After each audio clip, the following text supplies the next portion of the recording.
ఈ 5 రాష్ట్రాల ఎన్నికల ఫలితాలకు సంబంధించి?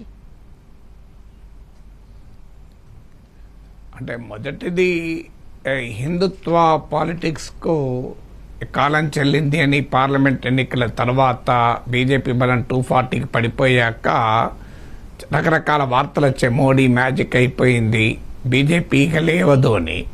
కానీ బీజేపీ మళ్ళీ పుంజుకోవడమే కాకుండా బెంగాల్, అస్సాంలో క్లియర్గా హిందుత్వ పాలిటిక్సే నెగ్గాయి. అంటే స్పష్టంగా హిందూ కన్సాలిడేషన్ అనేది బీజేపీకి ఉపయోగపడింది.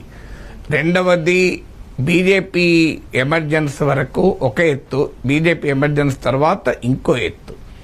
సెక్యులర్ పార్టీస్గా చెప్పుకునే రాజకీయ పార్టీలు తమ రాజకీయ అవసరాల కొరకు ముస్లిం ఓట్ బ్యాంక్ పాలిటిక్స్ నడిపాయి, ముస్లిం అపీజ్మెంట్ పాలిటిక్స్. సో దాన్ని మనం బెంగాల్లో చూసాం, అస్సాంలో చూసాం.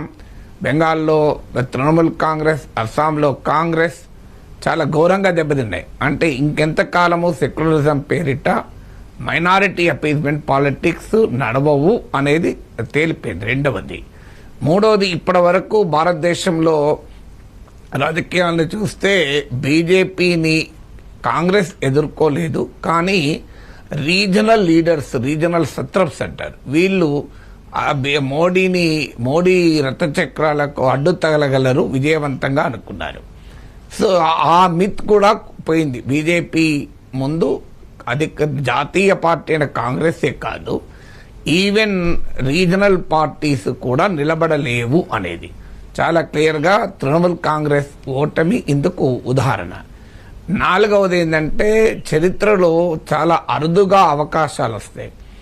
అవకాశాలను అందిపుచ్చుకోవడంలో మీకు పార్కిన్సన్ పాలిటిక్స్ అంటాం, పార్కిన్సన్ డిసీజ్ అని ఉంటుంది.